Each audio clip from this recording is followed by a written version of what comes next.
Toplum gerçekliği ve ekonomik yapısı ile örtüşmeyen vergi ve sigorta primi düzenlemeleri, tahsil kabiliyeti bulunmadığından kısa aralıklarla af kapsamına alınmakla neticelenmektedir. Parti programımıza belirttiğimiz gibi, vatandaşa yüklenecek vergi yükü, serveti ve geliriyle orantılı olmalıdır. Türkiye'deki vergi sisteminde zahiren az kazanandan az, çok kazanandan çok vergi alınmaktadır. Ancak gerçekte durum tam tersinedir. Yüksek oranda vergiyi dar gelirliler ödemektedir. Asgari ücretin tamamı vergiden muaf tutulmalıdır. Kişinin oturduğu konutundan emlak vergisi alınmamalıdır. Hiçbir üretim faaliyetine katılmadan ve risk de almadan sadece paradan para kazananlara tanınan vergi muafiyetlerine son verilmeli veya bunlarla ilgili mevcut vergi oranları arttırılmalıdır. Kuruluşundan bu yana PKK, BDP ve bağlı çetelerinin hedefi haline gelen partimize yönelik onlarca saldırı gerçekleştirildi. PKK ve bağlı örgütlenmelerinin rutin bir faaliyeti haline gelen bu saldırılara karşı bugüne kadar halkımızın huzurunu ve maslahatını düşünerek sağduyu ve sükunet çağrılarını yapan taraf hep bizler olduk. Ancak saldırıların ardı arkası kesilmediği gibi iş maalesef adam kaçırmaya, kan akıtmaya, can almaya, katliam girişiminde bulunmaya kadar vardı. Bugüne kadar PKK'nın sivil Kürtlere yönelik saldırılarına karşı 3 maymunu oynayan devlet, faillerin yakalanması konusunda ilk kez bir adım attı. Bu olayın faillerinin yakalanması yeterli değildir. Başta Yüksekova'da katledilen Ubeydullah Durna'nın katilleri olmak üzere gerçekleştirilen tüm saldırıların failleri de yakalanmalıdır. Kürt halkının kendi içinde tesis edeceği barış, devlet ve PKK barışından çok daha öncelikli ve önemlidir. Bu sebeple gerek AK Parti gerekse de PKK, halkın menfaatine olduğuna inandığımız için desteklediğimiz çözüm sürecinin ruhuna ve amacına uygun davranmalıdır. Sivillere yönelik her türlü eylem ve saldırılara son verilmelidir. Çözüm süreci kapsamında devlet ve PKK'nın silahlı yapıları karşı karşıya gelmekten kaçınmakta, buna karşılık sivil halk üzerinden inisiyatif almaya çalışmaktadırlar. PKK kırsaldaki köyleri basarak, yol keserek siyasi rakiplerini kaçırmakta, evlerini ve köylerini terk etmeye zorlamakta, direnenleri öldürmeye teşebbüs etmektedir. PKK yaşı küçük çocukları dağa çıkarmakta, silah altına almakta, sivil halkı eylem alanlarına asker ve polisle karşı karşıya getirmekte ve bir nevi canlı kalkan olarak kullanmaktadır. Devlet ise yeni kalekollar inşa etmektedir. Silahlı militanların faaliyetlerini görmezden gelen devlet, canlı kalkan olarak kullanılan sivillerin de içinde bulunduğu kitleye ateş edebilmektedir. Çözüm süreci adı verilen bu süreçte her iki taraftan da samimi olmayan adımlar atılmakta, taraflar kendilerine avantajlı pozisyonlar oluşturmaya çalışmaktadır. Haklı ve saygıdeğer bulduğumuz eylemin kendileri açısından rahatsız edici boyutlara ulaşması nedeniyle fiili saldırıların ardından PKK ve çevresini alışılmış karalama ve iftira teknikleriyle aileleri gözden düşürmeye ve haklı davalarını sabote etmeye yöneltmiştir. Çocuğunu örgütten isteyen ve bu konuda haklı olan ailelerin meşru talebini karşılamak yerine ajan, işbirlikçi veya paralı eylemci gibi çirkin ve ucuz ithamlarla karalamak PKK ve BDP yöneticilerinin bu işten sıyrılmalarına yetmeyecektir. Ailelerin bu haykırışı bazı sözde insan hakları örgütleri ve sivil toplumculuk oynayan kesimler için de bir samimiyet testi olmuş, gerçek yüzleri ortaya çıkmıştır.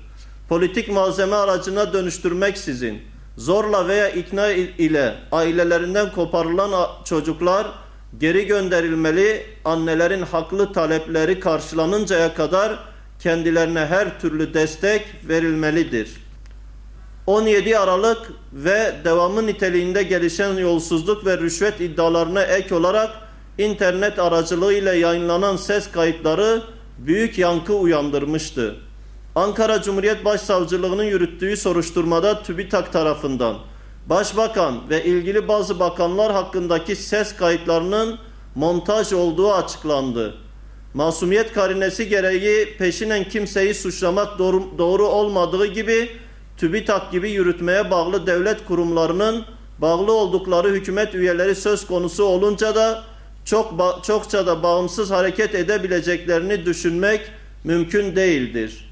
Bu nedenle varsa bir yolsuzluk ve rüşvet suçu şeffaf bir şekilde araştırılmalı, tatmin edici bir araştırma ve soruşturma neticesinde masum olanlar aklanmalı, ancak suça bulaşanlar da cezalandırılmalıdır. Siyonist işgal güçlerinin elinde tutsak bulunan Filistinli esirlerin durumu her geçen gün biraz daha kötüleşiyor. Cezaevinde insanlık onuruyla bağdaşmayan şartlarda tutulan birçok ağır hasta mahkum bulunmaktadır. Birleşmiş Milletler tarafından yapılan açıklamada Filistinli tutuklu ve hükümlülerin sağlık durumları konusunda uyardığı Siyonistler için yeterli baskı uygulanmadığı bir gerçektir. İslam ülkelerinin hiç olmazsa bu ortak payda etrafında inisiyatif geliştirmeleri gerektiğine inanıyor. Tüm Müslümanların Filistin meselesinde işgalcilere karşı birlik olmaları yönündeki çağrımızı yineliyoruz. Askeri darbe ile iş başına gelen gayrimeşru yönetimin silahların gölgesinde gerçekleştirdiği Cumhurbaşkanlığı seçimi sonrasında darbenin asıl sahipleri olan emperyalist Batı'dan birer birer tebrik mesajları gelmesi pek de şaşırtıcı olmadı. Bütün silahlı kışkırtmalara, katliam, baskı ve tutuklamalara, hatta idamlara rağmen Mısır'ın meşru tek Cumhurbaşkanı Mursi'nin barışçı eyleme devam çağrısı anlamlı ve değerlidir. Muhammed Bedi'nin de aralarında bulunduğu çok sayıda yetkilisi hakkında idam kararı verilen İhvan-ı Müslimin hareketinin sahipsiz ve yardımsız kalmayacağının ilanı niteliğindeki küresel gösteri ve yürüyüşlerin devam edilmesi gerektiği inancındayız. Ayrıca bu gösteriler Mısır halkına hiç değilse moral desteği olmakta ve ülke yönetimleri için de baskı unsuru oluşturmaktadır. Diktatör yönetimlerinin sandık başarılarının halk iradesi olarak sunulması kendi kendini kandırmaktan öte bir anlam taşımaz. Kaldı ki halkın bütünü de rıza gösterse zulüm olmaktan çıkmaz. Sandık hiçbir biçimde zulmün ve haksızlığın temizlenme ve aklanma aracı olarak görülemez. Batılı emperyalist güçlerin işbirlikçi olması nedeniyle Mısır seçimlerini tebrik ederken, karşıtı olması nedeniyle de Suriye seçimlerini tanımadıklarını açıklamaları kendi çifte standart ve ilkesizliklerini bir kez daha göstermiştir.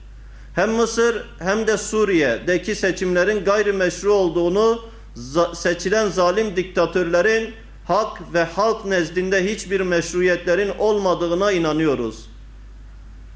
Suriye iç savaşıyla birlikte Rojava'da yaşananlarla ilgili olarak ilk günden beri endişelerimizi dile getirmiştik. Burada yaşanan savaşın ne Kürt halkına ne de Arap halkına bir faydasının olmadığını, bilakis kan, gözyaşı, felaketleri beraberinde getireceğini hep dillendirdik. PYD'nin örgütsel hakimiyet kurmak için sergilediği, başkalarına hayat hakkı tanımayan baskıcı ve dayatmacı tavrını, siyasi muhaliflerini ve halkı sindirme girişimlerini ve saldırılarını doğru bulmuyoruz.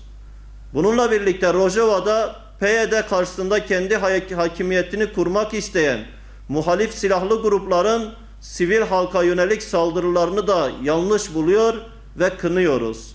ABD'nin Irak'ı işgalinden sonra Irak, şiddet eylemlerinin ve katliamlarının yaşandığı bir ülke haline geldi.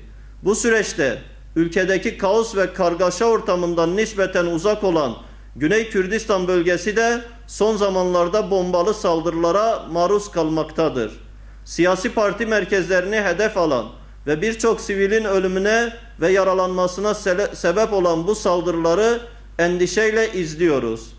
Diyala kentinin Cevela kasabasındaki Kayeba bürosuna yapılan bombalı saldırıda hayatını kaybedenlerin ailelerine ve KYB yetkililerine başsağlığı dileklerimizi iletiyoruz.